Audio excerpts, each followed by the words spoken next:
Hello, everyone. My name is Gordon Christian. I'm an elder here at First Reformed Church.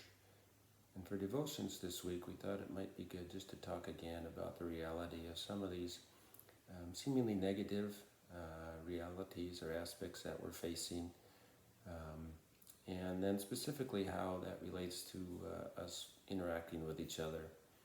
Certainly, we're in a transition that has lasted a lot longer than many of us thought it would, or certainly hoped it would. We've got COVID hanging over us, and that has just sort of changed everything, and it's lasting longer than we thought. And then when you add to that the reality of the political and social unrest that we have, it really creates a lot of stress and can affect the way that we interact. A lot of times, I think, when you're talking about doing that properly, we sort of frame it in the terms of using both grace and truth as we deal with each other. And for reasons that I might outline or save for another devotion sometime, I'm going to do it a little bit differently and just talk about always thinking the best of each other and not jumping to conclusions. And so the story that I want to use from the Bible that will kind of illustrate that comes at a time when it's in the Old Testament, and the people of Israel have completed pretty much the conquest of the promised land that was promised hundreds of years before to their father Abraham. They've gone in, they've kind of wiped out the nations that were there, and they're getting ready to finally just kind of move into their assigned inheritance for the 12 tribes, and then hopefully just live in peace after that. After having sort of an ending meeting, Joshua dismisses the tribes, and 2.5 of the tribes have a ways to travel. They are taking their inheritance on the east side of the Jordan, and so they've got to travel that way, cross the river, and then meet up with their families who are over there in that sort of land on the east side. And I'm going to make a case that in this particular setting, the people of Israel are in a similar situation as we are. They're kind of at the end of a drawn-out time of transition, and for them it's lasted, not 2.5 years, but well over 40 years as they're transitioning out of Egypt to the Promised Land, and they've had some problems along the way. And that's kind of the case that we're in as well.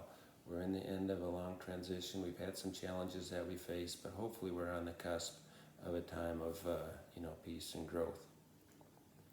Anyway, as these 2.5 tribes are separating themselves and they're going to the land on the other side of the Jordan, they get to the river and they think, hey, I wonder if there's a possibility that these other 9.5 tribes will kind of forget about us and not realize that we're really part of the people of Israel with them. So let's build a marker here that symbolizes our unity and the connection that we have. And word of that comes to the other 9.5 tribes. And let's just take a look at kind of what happens and what they're thinking and what they conclude from that. And so I'm reading from a few passages from Joshua 23, and we'll just pick it up here at verse 11, I think. And the people of Israel heard it, and this is now the other 9.5 tribes. They heard that this altar was being built by the other 2.5 tribes.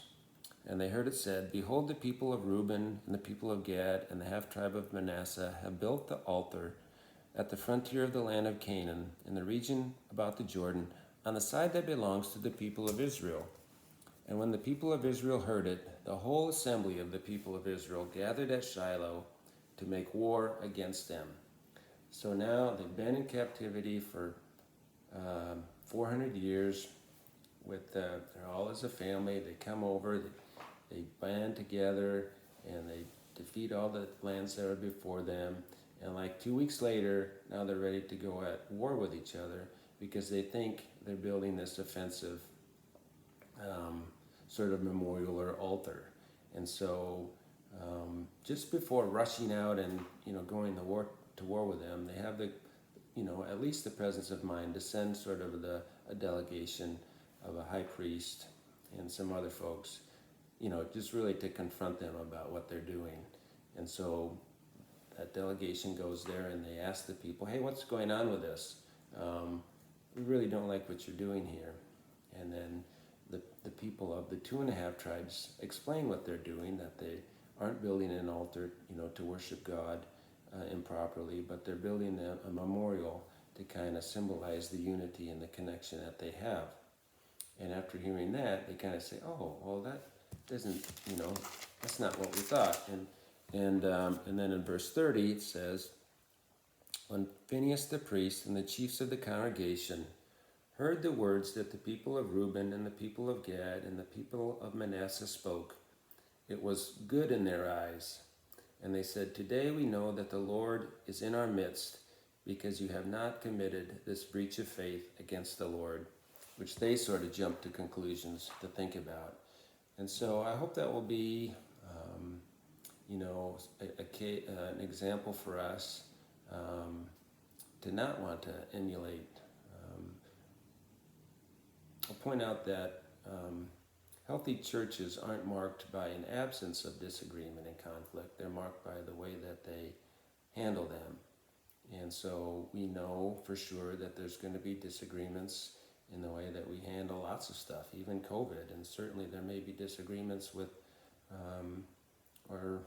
things we need cleared up about a pastor that we might recommend to be hired here. So as those things come up, let's think the best about each other. Let's not jump to conclusions, and let's seek to talk these out in a way that is honoring to God and to each other. And so that's what I'd like us to think about today, and to be in prayer about as we hopefully come out of a time of transition into a time of great health and prosperity and growth, and bringing glory to God as a congregation. Thanks.